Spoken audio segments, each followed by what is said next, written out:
Yeah, who knows? I mean, maybe we'll bounce back. You know, get a good president in there. You know, turn it around. Yeah. You don't think I so? don't put a lot on the president.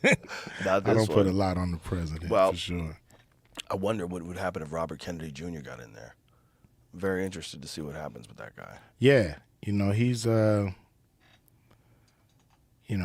seemed like a guy who at least is down to deep dive Yeah.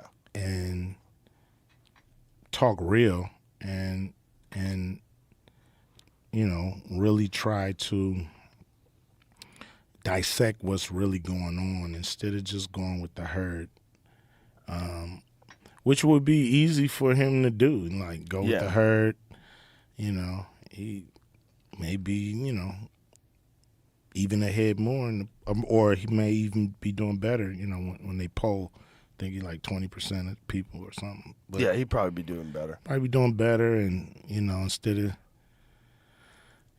maybe he'll be one of they guys. And so by him going this route, it seems like he's on a more noble route, and we just check him out and see how he navigates some of this stuff. Well, he's definitely on a more noble route, and it's definitely not something he planned to do initially. I mean, he was an environmental attorney. Yeah. He was the guy that cleaned up the Hudson River. They would go after these corporations that were dumping toxic waste, and that was his thing. It was like mercury in the water, and trying to hold the corporations accountable.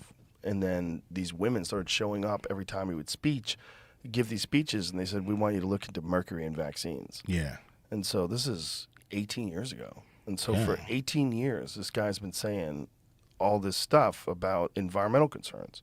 And that was what his whole thing was. And then it wasn't until COVID came along. And then he wrote that book, The Real Anthony Fauci, detailing, what it is that these people are actually doing and how they are engineering these viruses. And they give grants, and it's Yeah. dangerous gain of function research. And then they give you one medication that you have to take,